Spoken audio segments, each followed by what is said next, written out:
YouTube. We're back again today for more of our Gencon Bonanza Explosion Blowout coverage. We're live at Gencon 2017. Thanks in part to all of our amazing Kickstarter backers who make this possible each and every year.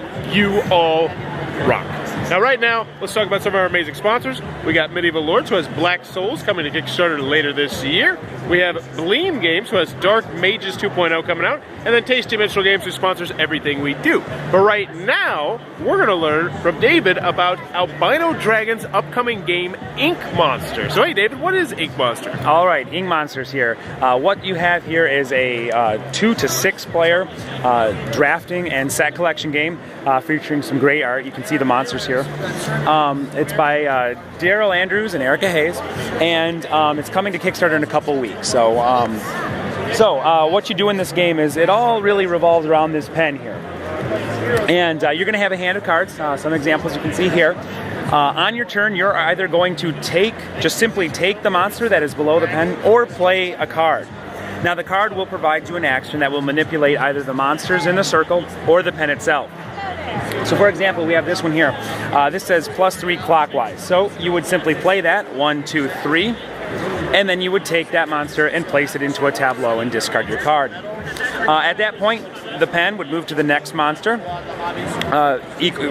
the direction of the flow of play, which can change based on effects. From that point, you would draw up to your hand limit, which is 3, and play would go to the next player.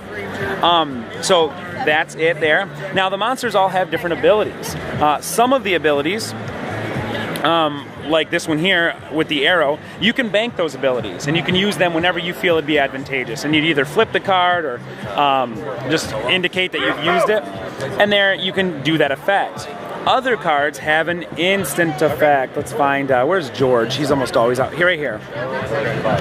This is an instant effect. So when you draft George, you take him, you immediately get to draw another card off the top of the monster deck. Now, that can be a good thing or bad thing, because as you can see, we do have these ink spells and other monsters that provide negative points. So there's a bit of a gamble there when you take this. Now, the last cards are the persistent or global effects. These may raise your hand size. They may provide you some end game scoring or other effects. So this one gives you 0 points, and then in addition to that, -1 for each monster with the hair, with stylish hair.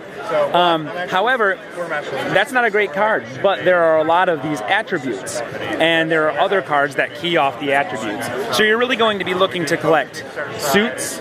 We have different suits, special effects, and then these attributes.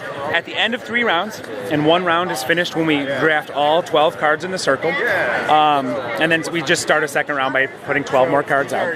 But at the end of 3 rounds, you score by looking at the value in the upper left corner.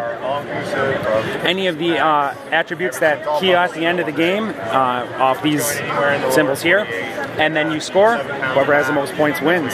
So it's a light game, family friendly. Like I said, 2 to 6 players, and you're going to be on Kickstarter in a couple weeks. So. And what's the price point going to be on it? We're looking right now at about $15 to $20 shipped. That's what we're trying to get $15 shipped, but we're just looking at some shipping options. I think the worst case scenario would be $20 shipped. All right, okay. Very cool. It's coming out just in a couple weeks to Kickstarter, so be sure to check that one out. If you're enjoying this Gen Con coverage, please be sure to click on that subscribe button down below in the comments below. Let me know. What's the worst thing that's ever happened to you with ink? Ink. Really, with ink? I think I've been pretty lucky with ink. I've got a little bit of an oral thing where I always chew on pens, and I've had it happen 15, 20, 30, 40 times where I'm just chewing on a pen and they're just... That has happened to me, but it's never been all that dramatic. Like, it's been a little, so that's the worst, but I never had like the pants thing, you know, you stick it in there and you get it, you know, I never had that. But never punctured a scrotum? Not with a pen. Let me know in the comments below what's the worst thing that you've had with ink, and as always, thanks for your time.